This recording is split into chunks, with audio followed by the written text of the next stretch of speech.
Innal hamdalillah nahmaduhu wa nasta'inuhu wa nastaghfiruh wa na'udzu billahi min shururi anfusina wa min sayyiati a'malina man yahdihillahu fala mudhillalah wa man yudlil fala hadiyalah. Asyhadu an la ilaha illallah wahdahu la syarikalah wa asyhadu anna Muhammadan abduhu wa rasuluh. Allahumma shalli wa sallim ala nabiyyina Muhammadin wa ala alihi wa sahbihi ajma'in. Amma ba'd.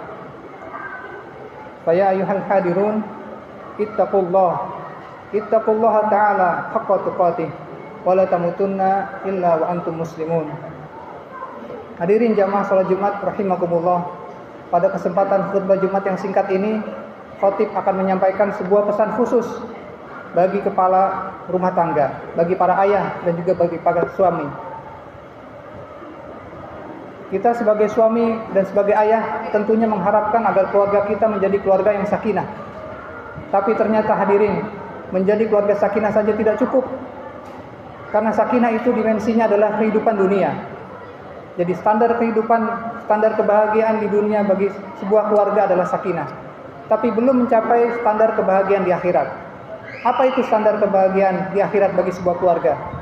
Standarnya adalah keluarga tersebut diselamatkan dari azab Allah dan dimasukkan bersama-sama ke dalam surganya.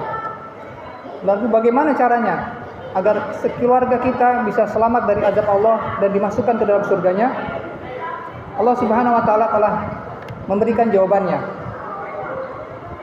Bahwa keluarga yang selamat dari azab Allah dan dimasukkan ke dalam surganya adalah keluarga musyrikin.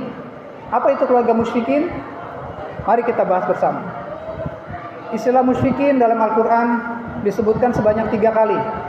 Ada di surat Al-Kahfi, ada di surat Asy-Syura, dan ada di surat At-Tur. Namun dalam konteks keluarga kita hanya akan bahas makna musyrikin di dalam surat At-Tur ayat 26. Di dalam surat At-Tur, di ayat-ayat sebelumnya, Allah Subhanahu wa taala menjelaskan, menggambarkan bagaimana kondisi para penghuni surga setelah mereka masuk ke dalam surga.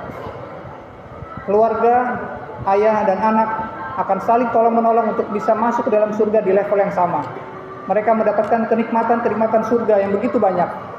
Lalu mereka dikumpulkan ke dalam satu majelis. Wa aqbalu ba'duhum 'ala ba'din yatasaalun. Mereka para penghuni surga ini saling bertanya. Jadi nanti kita akan bereuni di surga insyaallah. Para penghuni surga ini akan bertanya, amalan apa yang kamu sudah kerjakan sehingga kita semua di sini bisa mendapatkan nikmat yang begitu besar.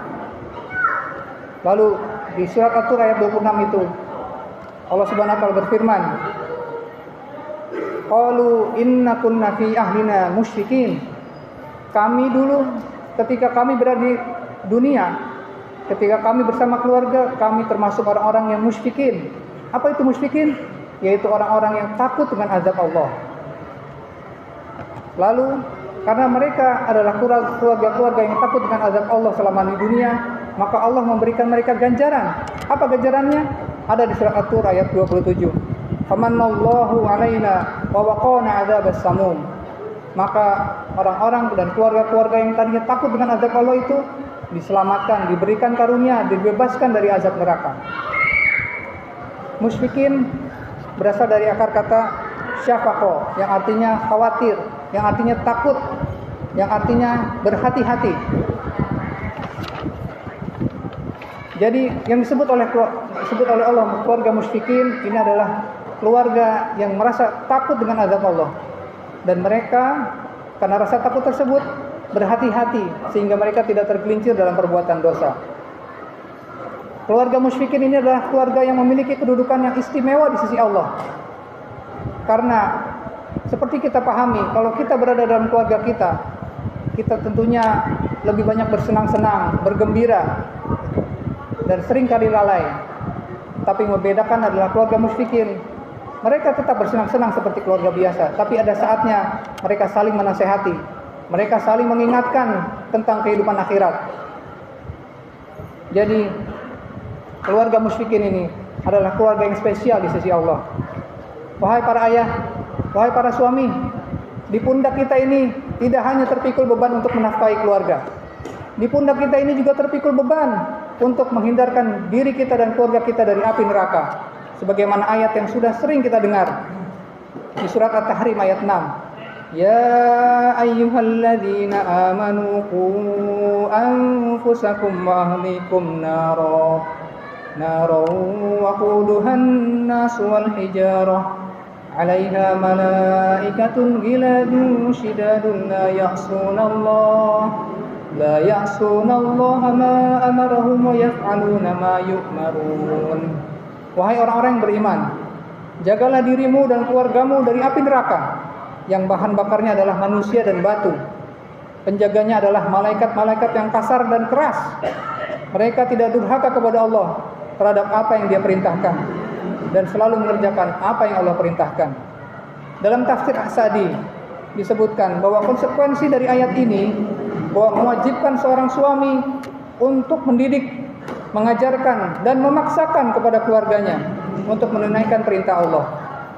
Hadirin rahimakumullah, karena itu janganlah kita bersifat abai terhadap urusan akhirat keluarga kita.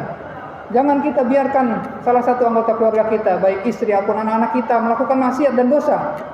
Kita harus segera menasihati ketika keluarga kita ada yang melakukan kesalahan, karena ancamannya begitu berat. Nabi SAW bersabda dalam hadis riwayat Ahmad, salah satu qad haramallahu 'alaihal jannah mudminul khamr wal 'aqu wad dayuth alladhi yuqirru fi ahlihil habasa. Ada 3 orang yang Allah haramkan surga untuk mereka. Bayangkan hadirin, 3 orang ini diharamkan dari surga. Mereka adalah yang pertama, pecandu khamr, orang yang sering minum minuman keras. Yang kedua, anak yang durhaka. Dan yang ketiga adalah dayuth. Apa itu dayuth? Dayuth adalah orang yang membiarkan keburukan terjadi dalam keluarganya. Hati-hati hadirin, kita sebagai kepala rumah tangga, jangan sampai kita mendapatkan label dayuth. Jangan sampai kita membiarkan di keluarga kita ada yang melanggar perintah-perintah Allah. Karena itu para hadirin, di momen liburan ini, mari kita manfaatkan waktu sebaik-baiknya untuk meningkatkan ketakwaan diri kita dan juga keluarga kita. Silakan ajak keluarga kita ke taman-taman wisata, tempat-tempat wisata. Tapi juga ajak mereka untuk menghadiri majelis-majelis ilmu, supaya ilmu kita bisa bertambah, ketakwaan kita bertambah. Mari kita isi waktu-waktu luang kita di masa liburan ini dengan hal-hal yang bermanfaat untuk akhirat. Semoga Allah Ta'ala merahmati dan menjaga kita semua. Aqulu qauli hadza wa astaghfirullah li wa lakum.